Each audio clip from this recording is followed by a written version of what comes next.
듣는 블로그 12번째. 편혜영의 단편 몬순, 수필 타인의 삶 리뷰. 편혜영의 몬순은 2014년 이상문학상 대상 작품이다. 줄거리. 주인공 부부는 둘 사이의 아이가 죽은 이후 관계가 소원해졌다. 아파트 단전이 예고되었던 어느 날 두 사람은 각자 발길을 돌리는데 남편은 펍에서 아내의 상사를 만나게 된다. 그와의 대화 중 잠시 아내의 불륜을 의심하지만 이내 의심을 거두고 아내와의 화해를 마음먹고 귀가한다. 하지만 발걸음은 마음먹은 대로 되지 않는다.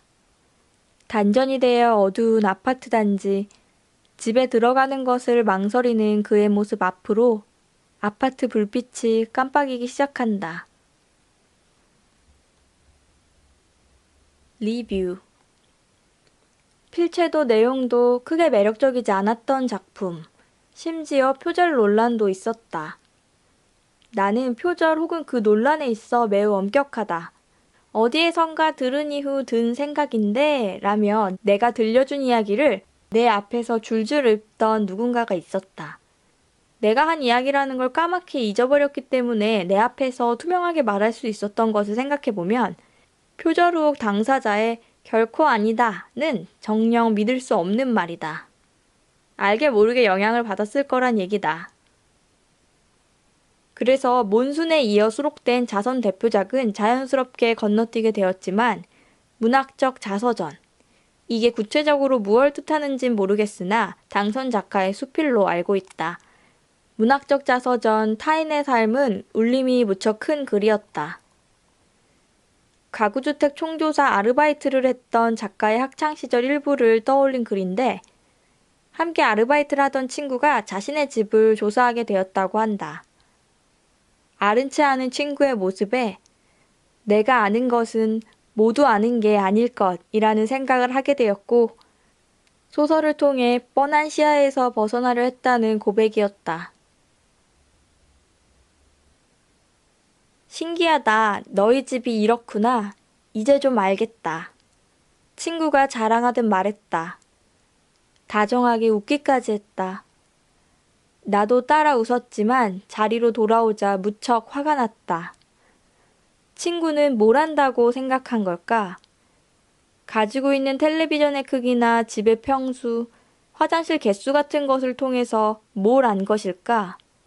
단지 그것뿐이라니. 삶이 단순화되는 방식이 경이로울 정도였다. 서류에는 하루도 쉬지 않은 부모의 노동이나 힘겨운 재수 생활을 막 마친 오빠의 학업, 진로에 대해 고민하는 나의 내면 같은 것은 모두 생략되어 있었다. 그때부터였을까? 누군가 나에 대해 잘 안다고 말하면 나는 그 사람을 조금 멀리하게 됐다. 나를 안다고 하는 사람이야말로 나를 잘 모르는 사람이라는 생각도 하게 됐다.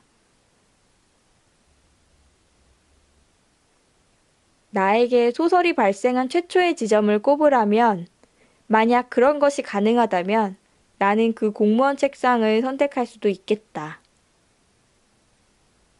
삶이 뻔하다고 믿는 상상력이야말로 삶을 단순하게 만든다는 것. 무턱대고 누군가의 불행을 짐작하는 것은 정당하지 못하다는 것을 알게 하고 나 자신과도 새롭게 낯을 익혀야 할 것 같은 막막함을 준 그 넓고 황량한 책상 말이다.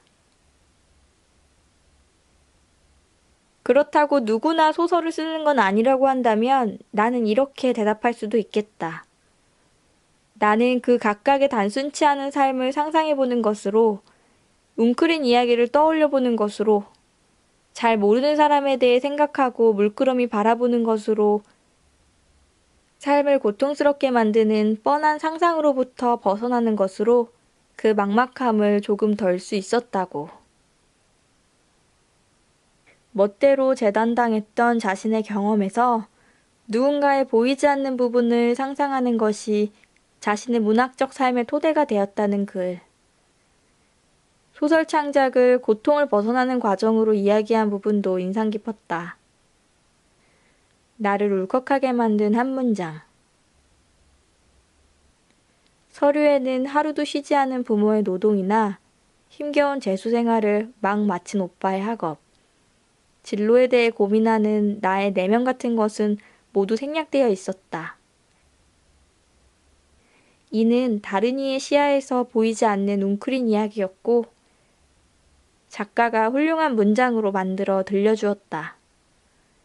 작가는 확실히 자신의 다짐을 성공적으로 실천하고 있는 듯하다.